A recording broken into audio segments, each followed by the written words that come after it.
trip to Alamosa to help us celebrate the 2018 Medical Hall of Fame. So this is so exciting, and we're just so excited that you're all here. We just can't say it enough.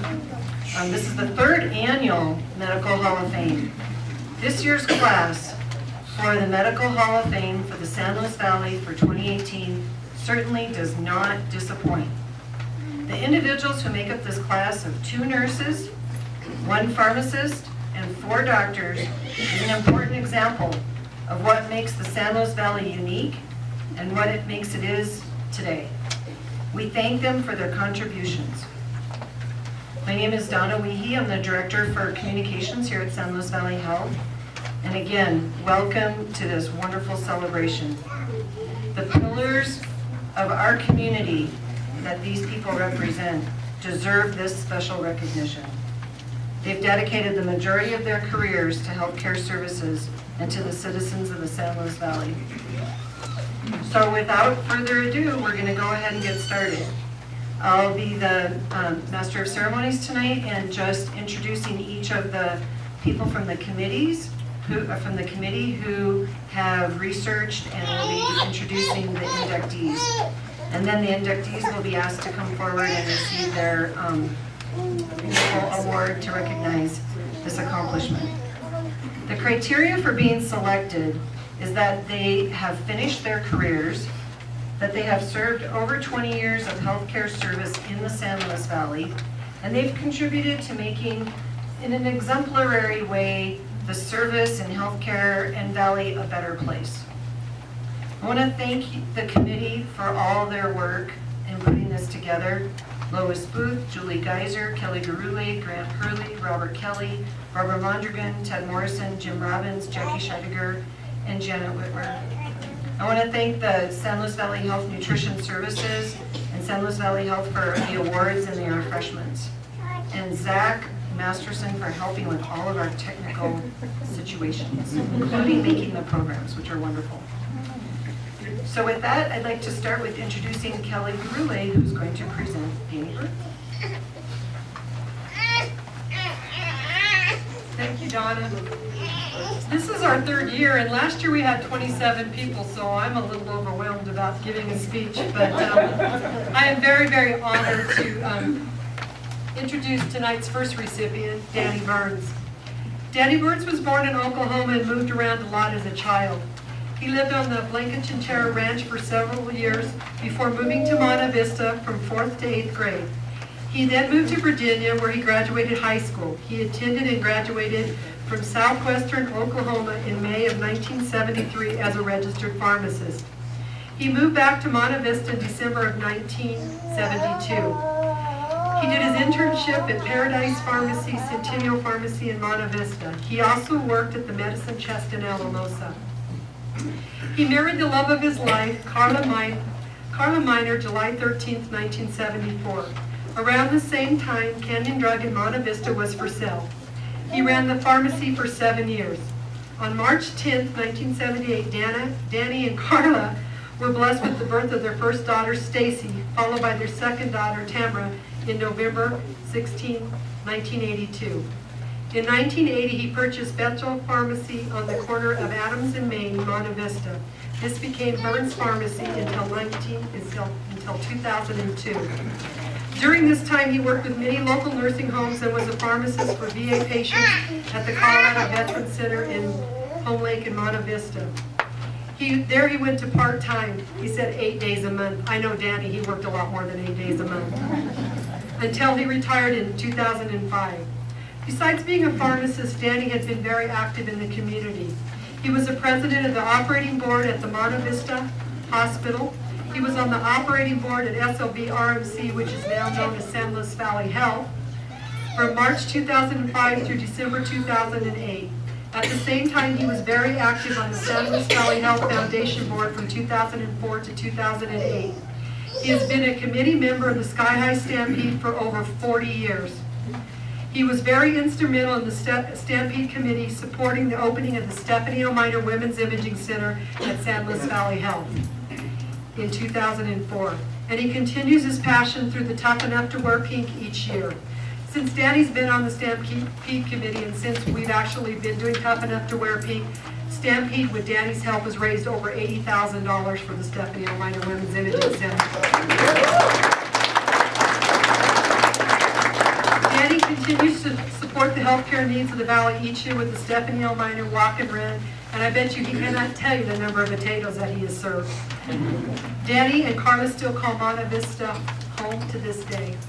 It is my pleasure to introduce our first recipient, Danny Burns.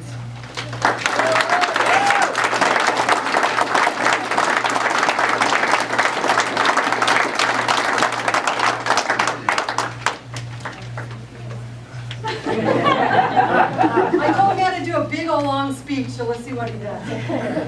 I am not running for office. This is going to be short. I just want to congratulate the other recipients. It is quite an honor. I would wish to thank the nominating committee. It was very nice. I appreciate it very much. And I can't name you all by name, so I won't even try. And most of all, sorry, get a little emotional here, but I wish to thank my family. I learned over the last couple of years that there's nothing more important than family. I love you guys. And everybody here is what makes the San Luis Valley great. And we thank you very much. Thank you.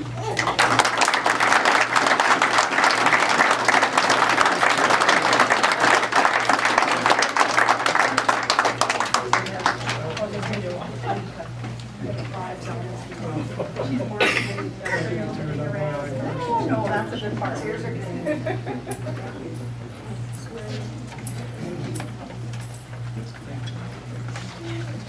Thanks, Kelly. Congratulations, Danny.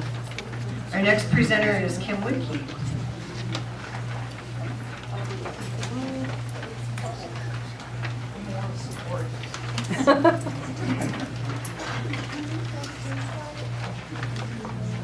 I was given strict instructions on how to use the microphone, so I'll let you okay. Thank you so much.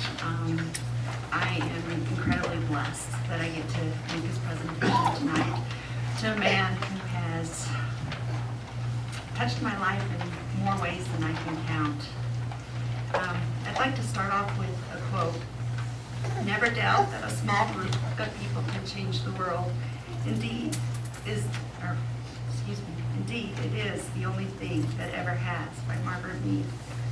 Dr. Howe lived this.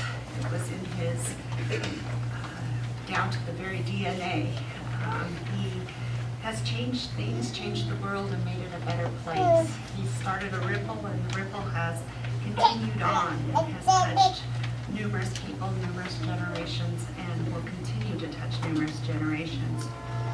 He was born in 1937 in Lakewood, Colorado. And as I was preparing for this, I found that he received an BS in philosophy, which explains a whole bunch in our conversations at Regis University. In 1962, he completed his training at the University of Colorado Medical School, and story has it that he had to buy and sell cattle to pay his way through school. After his internship, he joined the Peace Corps in 1963. He was stationed on an island off the coast of Malaysia, a place that grew near and dear to his heart. There was an 80-bed hospital with a staff of 4.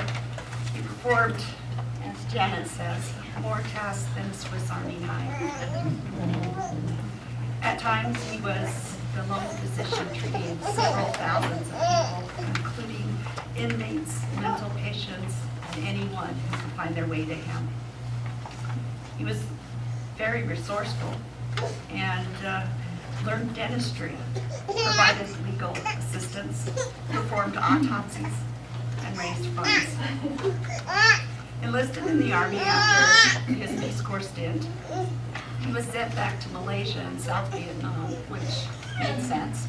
and our government didn't. As a captain in the Army, he worked with the physicians that were in the country and established a national health system. Some of those physicians included the Prime Minister and the Prime Minister's wife. At this time, he was lucky, he said, to have survived the Tet Offensive in 1968. For this, he received the Bronze Star.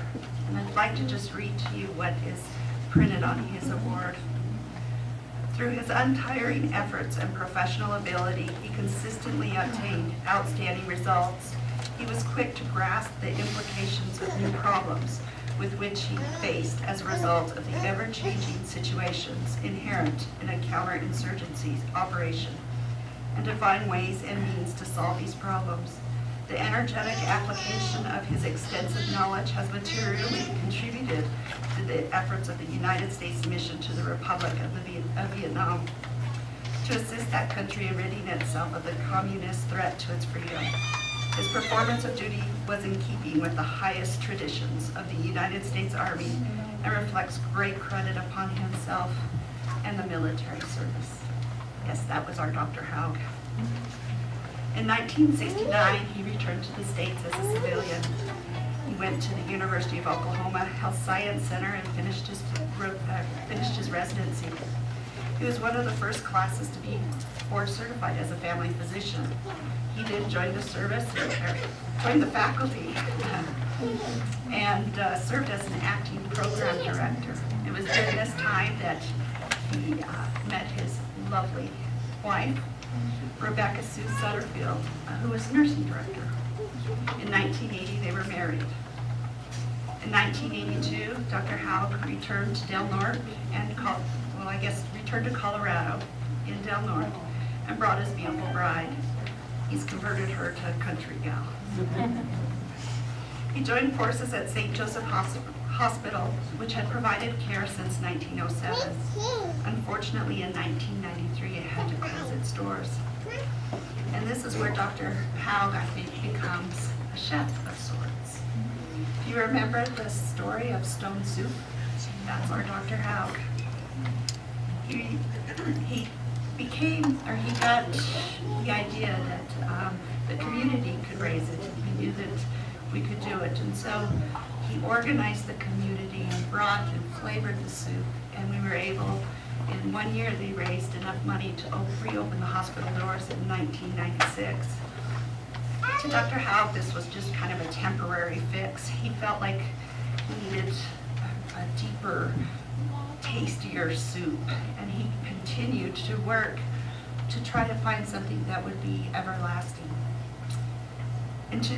Prior to 2004, he was at a CME conference in Denver where he heard of a possibility of money from an unlikely loaner, the U.S. Department of Housing and Urban Development. Well, we've seen that he's resourceful, he's persistent, and he has great vision. And he gathered up the community and made some more of that delicious soup and flavored it some more to where 1.5 million was raised by the community to back the first ever HUD grant of $10 million. This was used to open the Dream Hospital in Little Del Norte in 2004. It opened with a trauma-equipped ER, 10 private rooms, 2 double occupancy rooms, an operating room, a digital CT, and a restaurant of sorts. During this time in Del Norte to Rio Grande, he operated in many capabilities, wore many hats. I couldn't even begin to mention them all. But just a few. He was a volunteer medical provider for the Mineral County Health Center up in Creede. He was also a volunteer medical provider for Rio Grande County Jail. He was the Rio Grande County Coroner. He served as a member of the board for the University of Colorado Area Health Education Center and the SLVHMO, as well as the Health Council and San Juan Community Credit Union. He He was medical director for many services: Colorado State Veterans Center at Home Lake, San Juan Care Center, and the SLVHMO. He also was the director of the ambulance service. While he was an administrator of Rio Grande Hospital, as mentioned earlier, he brought the hospital that is currently there into existence, but he also got the hospital classified as a critical access hospital, which was the first of one of 3 of the facilities in Colorado to become that. Very financially important. He also received several awards, again, too numerous to mention. Just a few. In 1999, he received the Colorado Rural Health Excellence Award. In 2001, he received the Civis Principis Award for Regents. In 2003, he was National Rural Health Practitioner. In 2004, Del Norte Chamber of Commerce Citizen of the Year. In 2004, Harold E. Williamson Award from COPIC. And among his traits that it listed, unassuming and altruistic nature. All of these show what an incredible, dedicated, resourceful, you remember the Swiss Army knife, right? Persistent visionary that he was. This was not what he would focus on, though. In fact, it would probably embarrass him. He was able to see the needs and orchestrate and connect people who needed each other, making stone soup and contributing flavor to their lives. He was committed to a life of service. If you were to ask him the thing he was most proud of, he would get a twinkle in his eye, and he would have that slow smile that would come and respond, "My sons." We appreciate his family for sharing him. He credits the character and strength of his sons to his wife, Becky. She had her hands full, though, with 3 little boys. James was born in 1982. Along came Frank 13 months later in 1984. And when little Anthony appeared, James was 2 years, 10 months. So all less than 3. Thank you, Dr. Haug, for being a teacher, a lawyer, a dentist, an advocate, a neighbor, doctor, friend, and mentor. His legend will continue and spread as his sons continue on with their legacy, carrying a part of their dad into their occupations as a doctor, lawyer, and teacher. His eyes would sparkle, and that smile of his that I love to see would come as he would tell you about his soon-to-be 6 grandchildren. Thank you, Dr. Norman Haug, for making me a better person and a better provider. Frank Haug, I'd like to introduce Frank Haug to come on.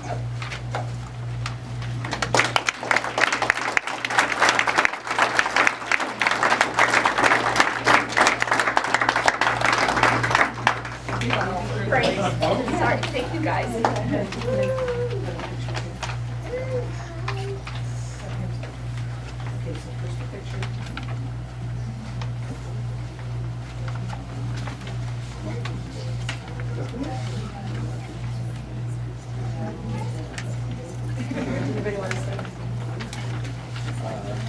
I'll say something.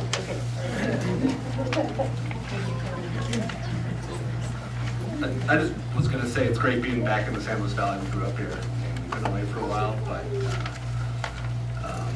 the community here, like Danny Burns was saying, is what really makes this place special.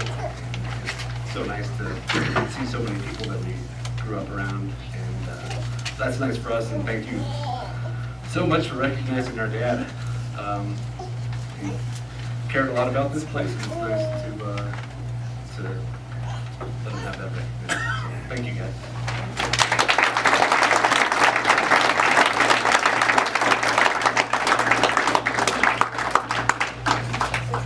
Thank you so much, Kim. Thank you to Janet for writing that. You did a great job. It's great. Next up is Lois Booth.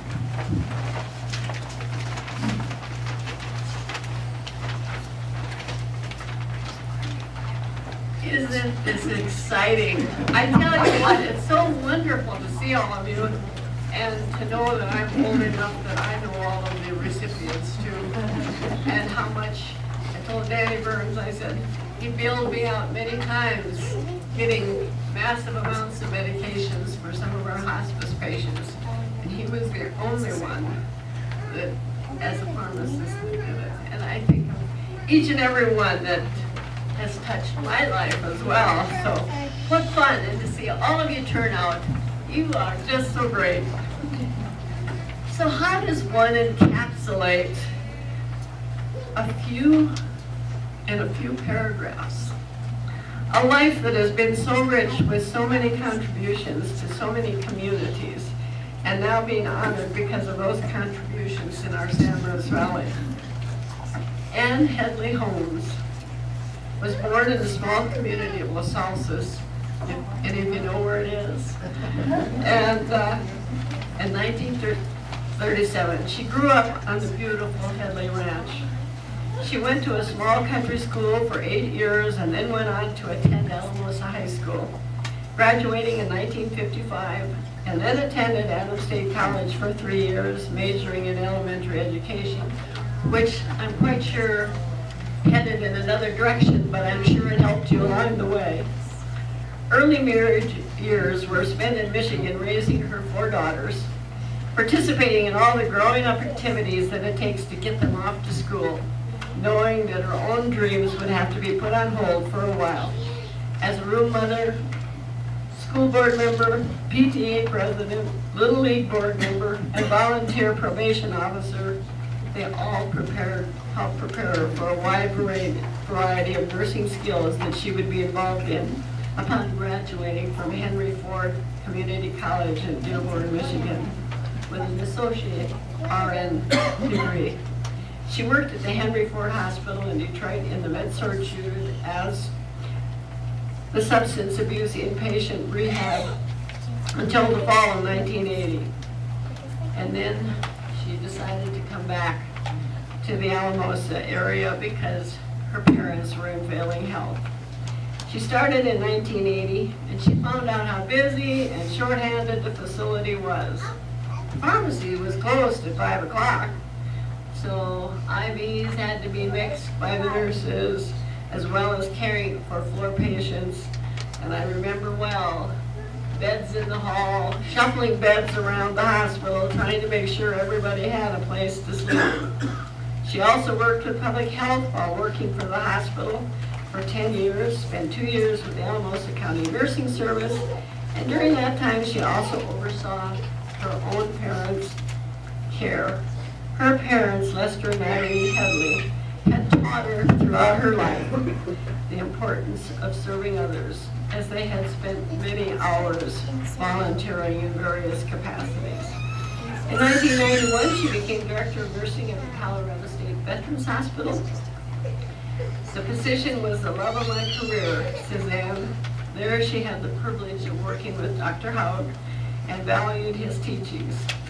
The veterans became a part of my family, she added. Several years were spent in Canales County Hospital as Director of Nursing and finally as Assistant Administrator and Director of Long-Term Care. Ann said she loved every position I held, every patient and their families that I cared for. It was about helping and trying to make their lives better. In reflecting, it seems my association with boards, teaching patients and their families was as big a part of my career as the actual nursing. And I know how many times we interacted through our years, and this has been the fun part of living in the valley. We're in and out of people's lives, and how grateful we are that they have become a small part of ours. And sometimes we just like to hold them near and dear for as long as we can. But then they move away. And it's always nice to see them come back so that we can say hello again and thank you. 12 years were spent on the Board of Mental Health and just as many years on the SLV HMO board as well. She was involved with the first AIDS patient when others were fearful, and she became involved with AIDS Coalition.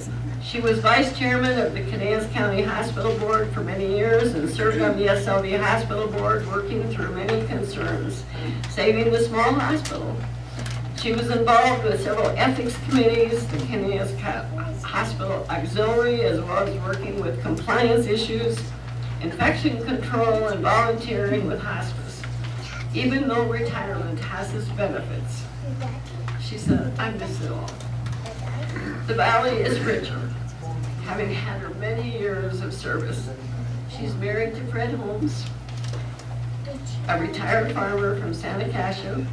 They now live in Bonneville and are involved with their 5 daughters, Nancy Thorne, Leslie Davis, Roberta Newland, Amy Slazek, and Christy Baldwin. 10 grandchildren and 3 grandchildren.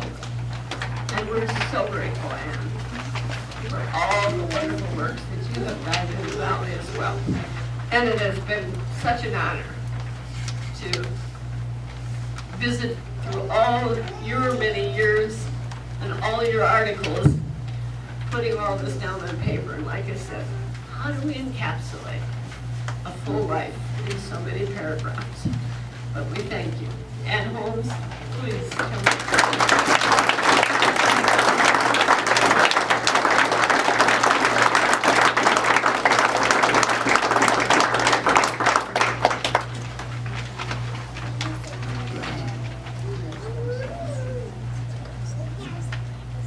Well, what do you say when you had a career that was easy because you served with so many giants, and many of them are here today?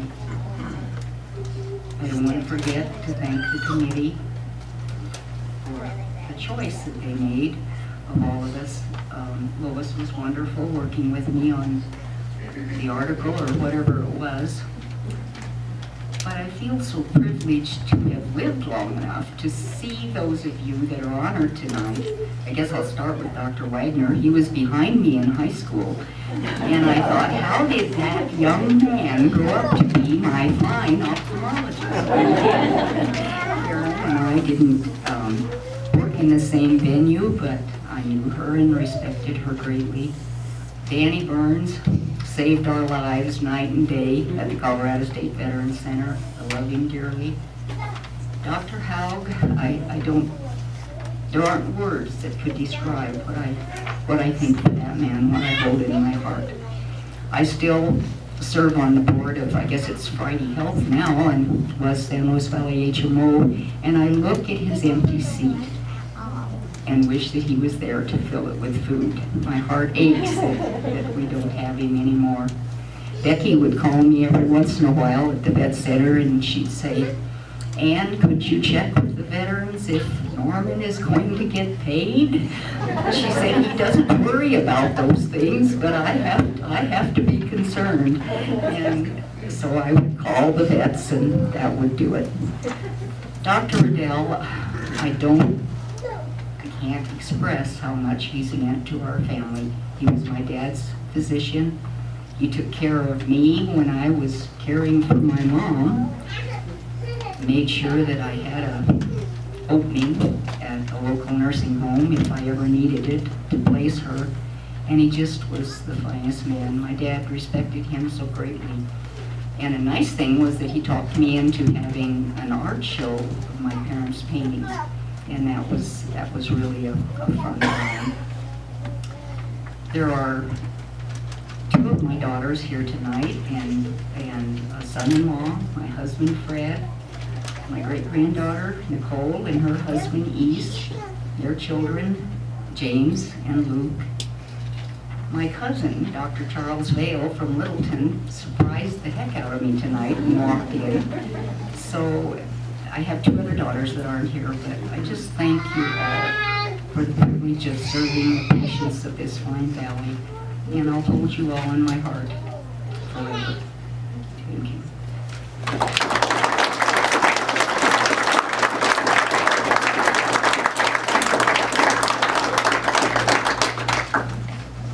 I'm grabbing it. Yes.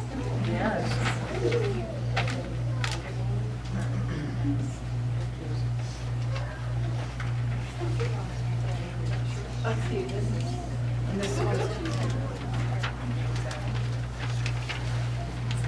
We have little thumb drives that Zach put together so everybody can have it, who won tonight, have all the history of all 3 inductions on the thumb drive. Next up is the duo of Robert Kelly and Jim Robbins. I guess it takes 2 people to induct somebody as big as Dr. Riddell.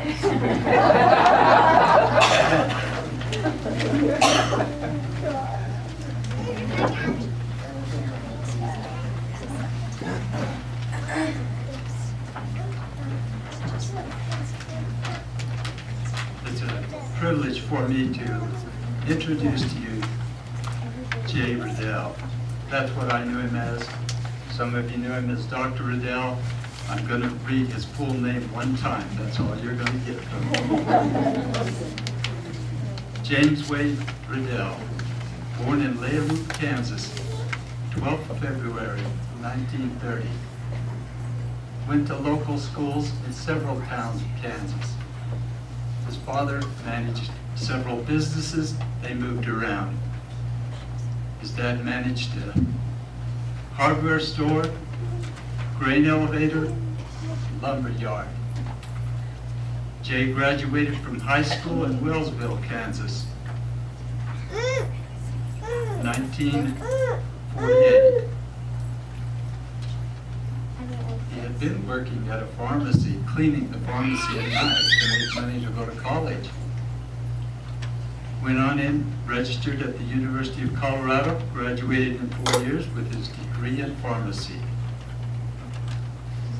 After he finished there, he married Jessie Mildred Westgate. Went right on that fall, back to the University of Kansas Medical School, graduating there in 1956.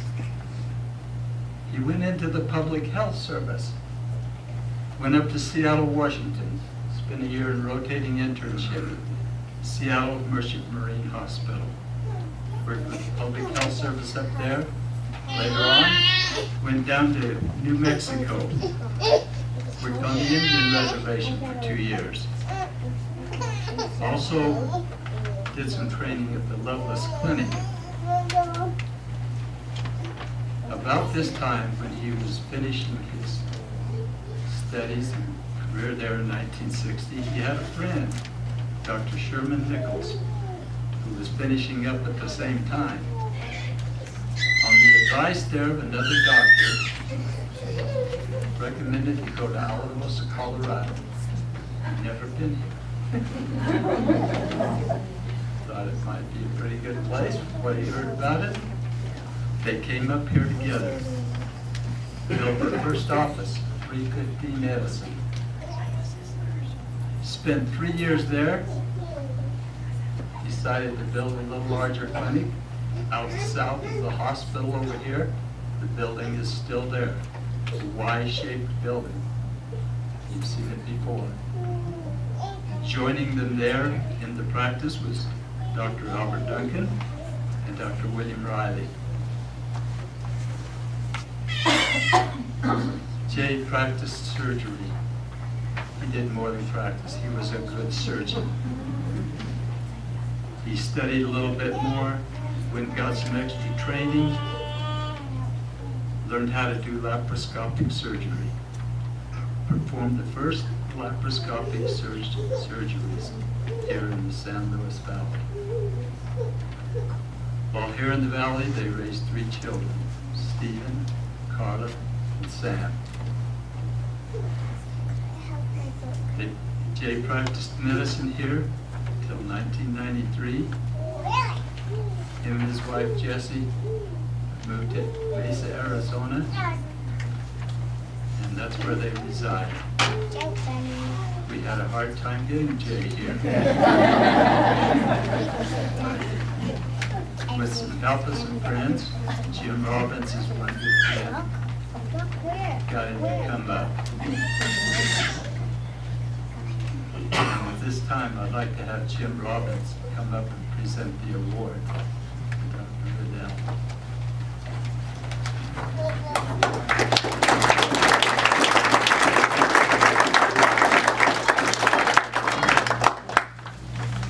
job, Kelly. As I look out across here, I see more people that I know and are friends with than I don't know. And I guess that tells you something. I've been here a while. It does indeed take two people to present somebody like Jay Riddell. And he was always Jay Riddell to me. When I came here, Jay and I got along just fine. He did his job and I did mine.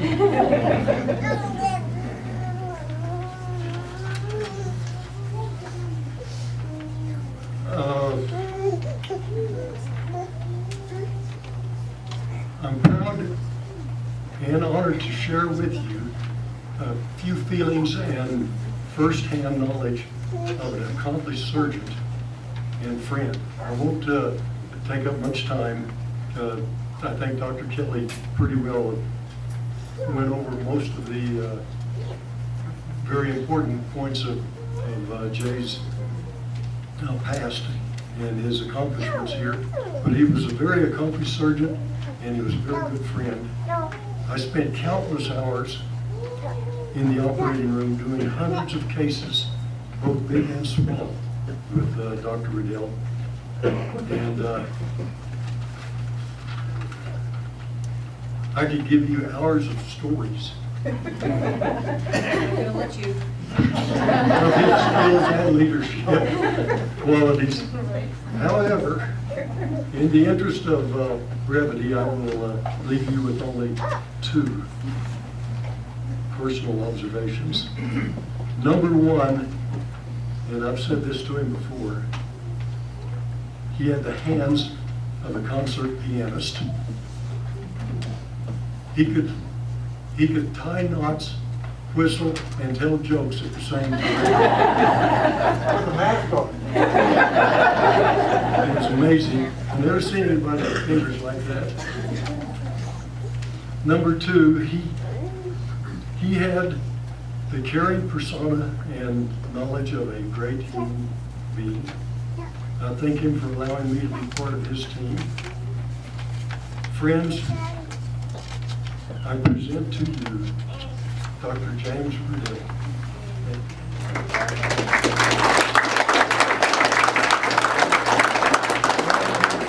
And his wife, Jessie, who's always at his side.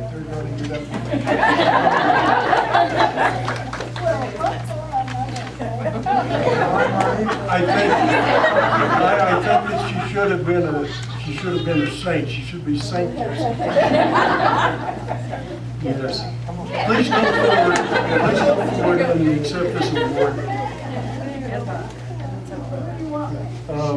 Dr. Kelly, can you come up and stand too? Awesome.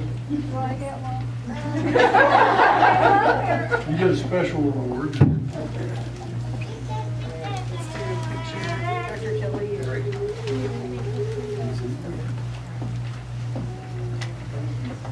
Just hold on to that.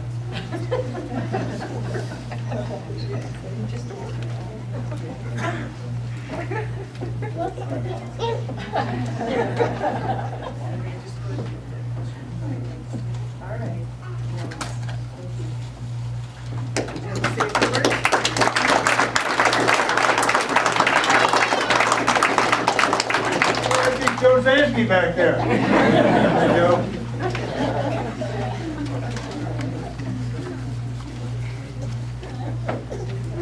Thank you so much.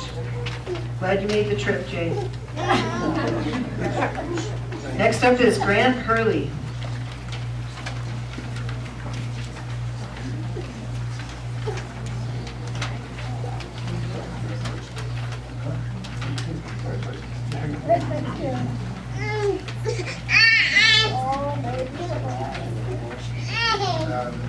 As you just heard, my name is Grant Hurley.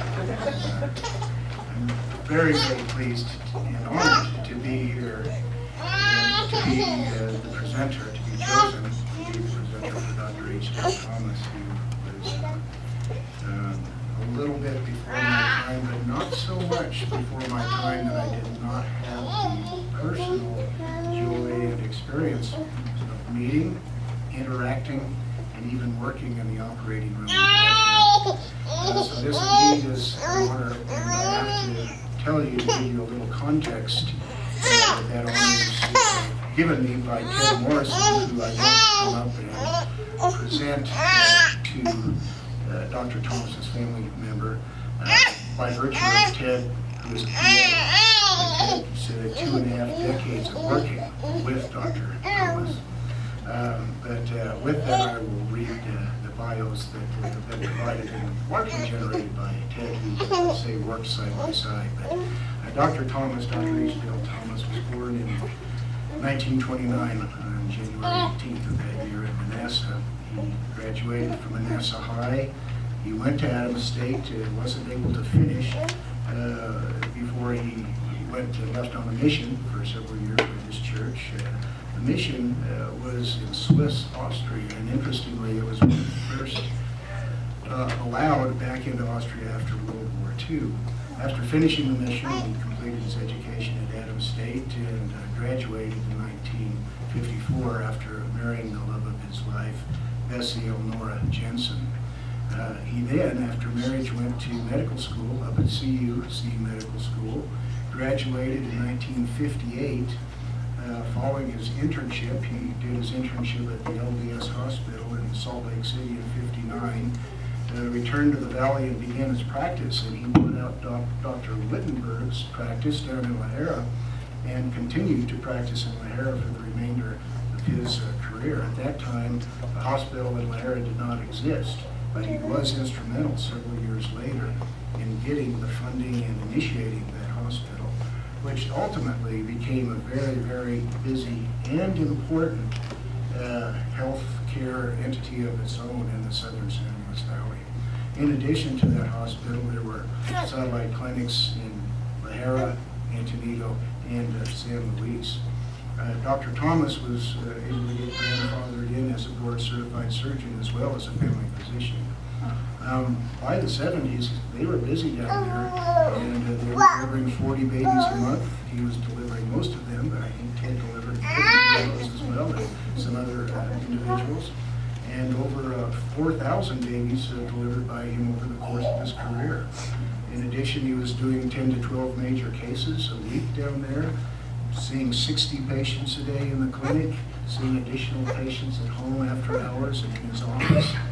There's a tradition in those days to not turn away patients. You just didn't do that. So truly, his work was his life, but he was able to find time and energy, because energy he was full of. He was nonstop to be instrumental in the SLV Cattlemen's Association, to be active in the Rotary. He was in the SLV Medical Society. He was active in the SLV HMO. And like so many of our other recipients, just made a large footprint outside of his very significant one within the course of his vocation. He also loved his cattle ranch, and I visited with him many times about his cattle ranch. He had a very prized herd of registered Gelbvieh cattle, and he also was kind of ahead of his time and did ultrasound on those cows and did embryo splitting, and he was their own vet for them when they became ill and provided IV therapy and things like that. He was married for 43 years, and together with his wife, they raised 4 children.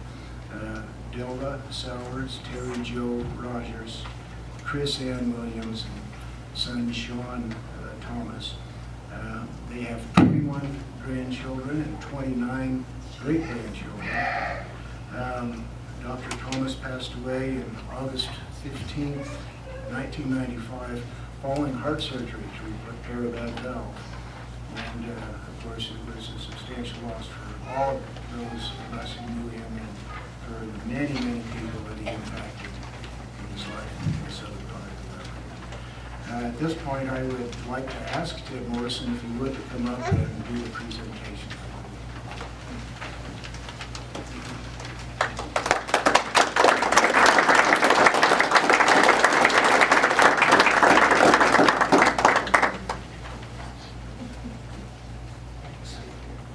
Thanks, Dr. Hurley. The good Lord And there was a reason, because I couldn't shut up. I just want to say one more thing about Dr. Thomas. He used to say we knew each other better than we knew our own families. We spent more time with each other. But the man also was a first. He was the first to note that there was a new profession called a physician assistant. And I was the first physician assistant to come to the Valley in 1976. A young man of 32. And we had a wonderful working relationship, needless to say.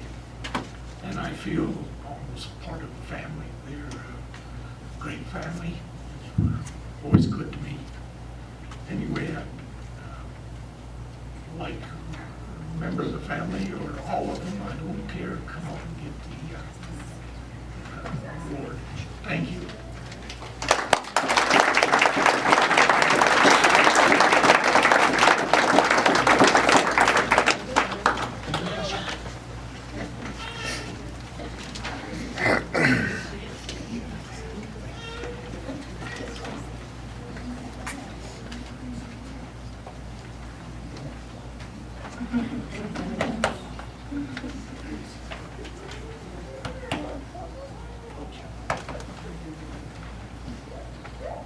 Watched him play basketball.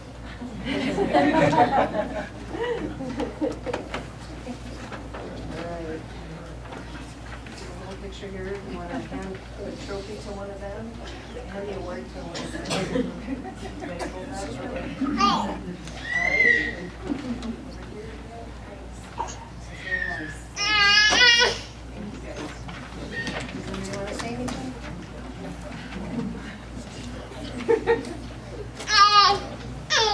Last year, Seminoles Valley Health celebrated 90 years as a hospital, and we have one of Dr. Thomas's engraved instruments in our display. Our display is by our 90-year history boards. And so if anybody from the family would like to have it, let me know afterwards. But we have one of his instruments with his name on it. And I asked one of the surgeons, I can't remember who, I think it might have been Dr. Kelly, who told me why they had their names on their instruments is because when they would bring them in and get them sterilized, they had to get them all back because they had to bring them in and take them home and bring them in all the time. And so they had to make sure that they got theirs back. And so we do have one of his on our display, which we appreciate. And we'd love to give to the family if you'd like it. Next up is Julie Geiser.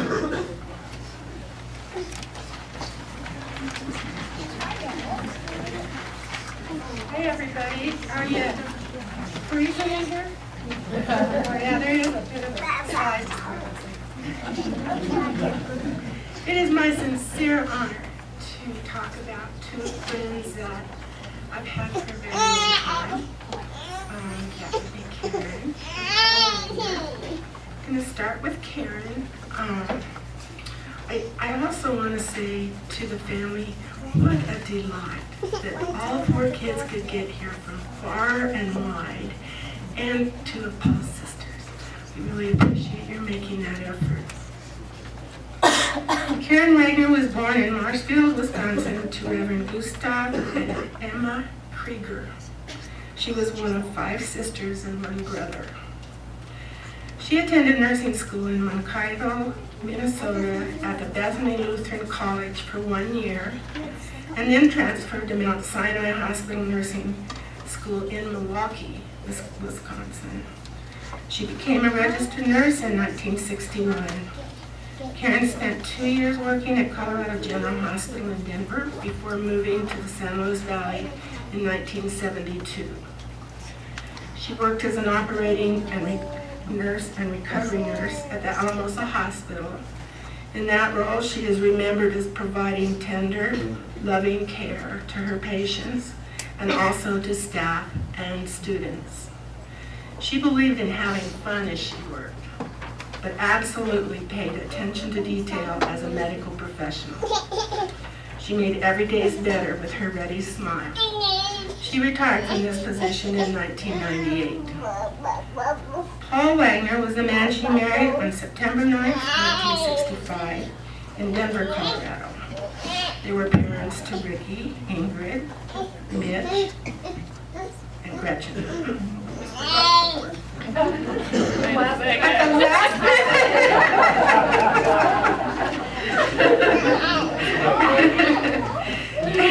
and Karen will celebrate 53 years of marriage this September. Karen was busy with hobbies which included cross-stitching, skiing, camping, and gardening. She was an active member of the Child Study Club. This was a group that raised money for childhood education. And several of us in this room were a part of that group as well, with Karen. And it was always daunting because we had a craft show every year and sold those items. And hers were always the best. We had to really try hard to keep up with her. She participated as an ambassador for the SLVRMC from 2006 to 2015. During all of these very many activities, an infectious personality prevailed. Paul and Karen still reside in Alamos. And on another personal note, Karen would host a wine party the first day of school every year. For those of us that were ever so glad that our kids were back in school. We had lots and lots of fun and laughed lots and lots. We appreciated everything she ever did for this community, and I know a lot of other people did as well. So maybe what we'll do is wait on these awards, and then when we get Paul taken care of, we can hand them both out, and then the kids will come up to share in them. Okay, Paul. Richard Paul Wagner was born in Alamosa on March 18th, 1938, to Richard and Marceline Wagner. He was the oldest of 3 children, which included 2 sisters. His father was the operator of the steam plant in Alamosa at that time. Paul graduated from Alamosa High in 1956. He went on to attend the University of Colorado in Boulder from 1956 to 1960. Can you guys hear a funny sound out there? Well, they told me 2 inches.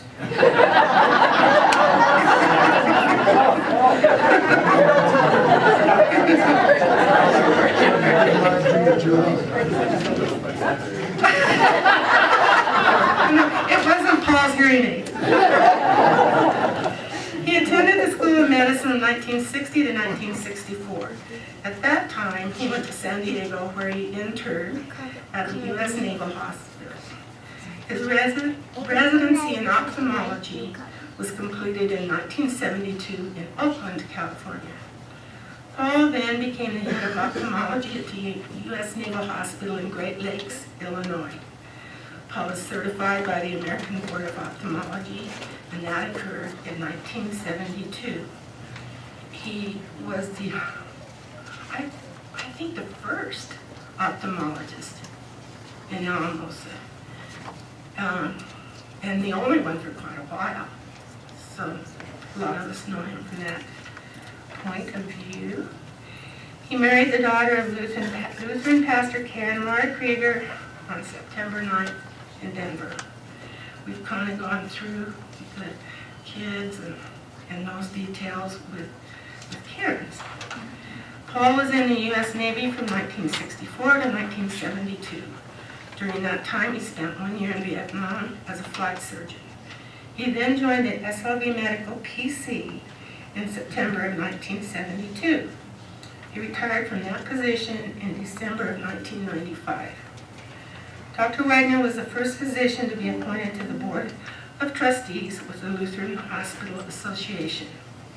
He was also on the Board of Trustees for the Adams State College Foundation and the Alamosa City Ambulance District. Do you all want to come up here? And you can decide if Karen wants to wait for you, then that would be okay. Whatever you'd like to do.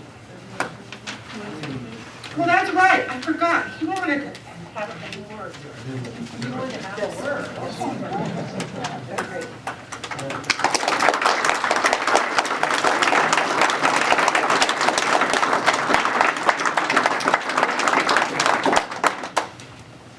behalf of Karen, thank you very much. She's very honored. You could tell from the picture that she loved nursing. And she, her forte, as Julie already said, was DLC. I have a personal memory of that. I was rotating through the emergency room at Colorado General Hospital, and she worked there as a nurse.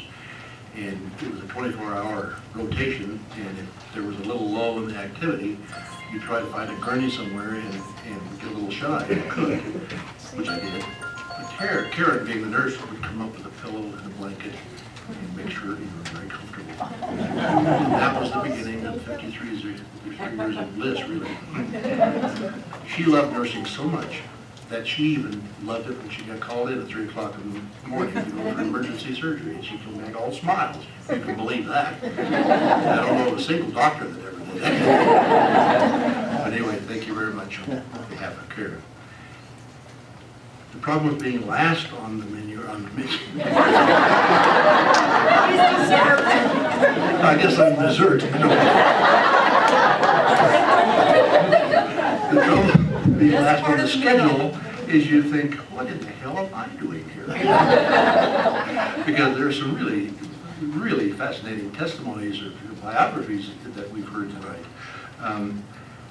I have a very intimate history with the hospital. I was 7 months old when the Alamos Community Hospital opened its doors on Crestone Avenue.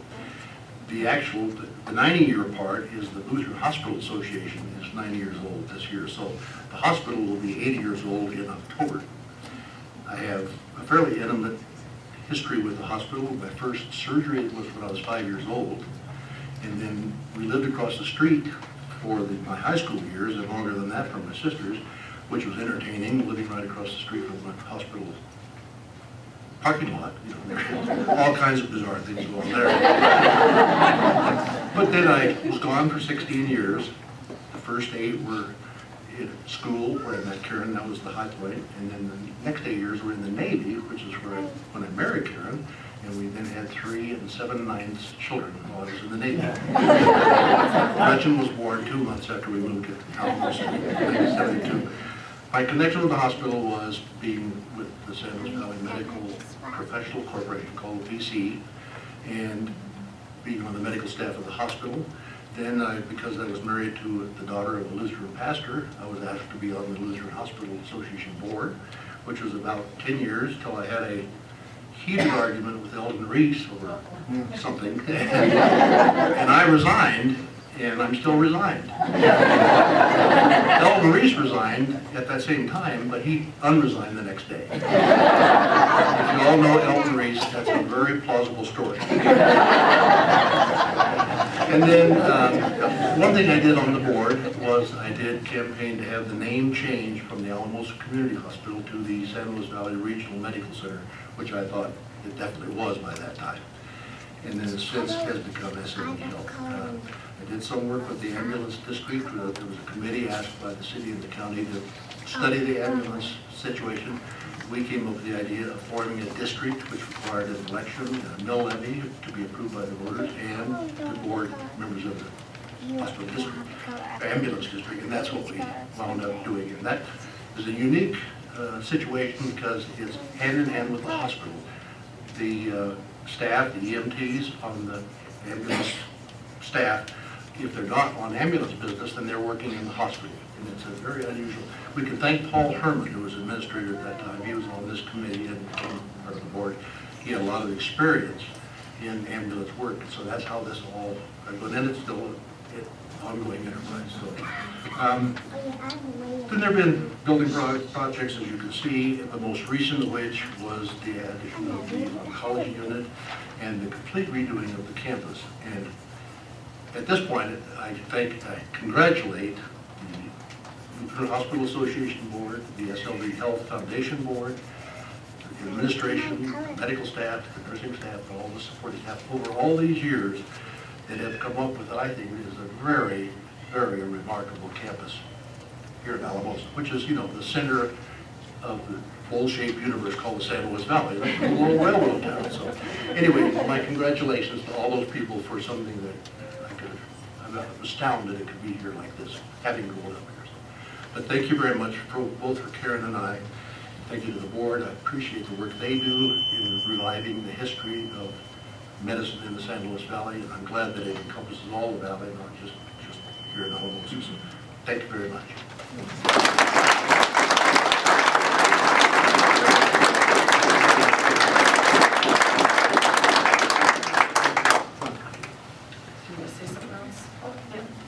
Yeah, I just wanted to mention that with the plaques, the families are given a flash drive so that they can send all this information to relatives and friends that couldn't be here. And I think Zach and Kelly did a lot with that and everything else that went on today. Thank you.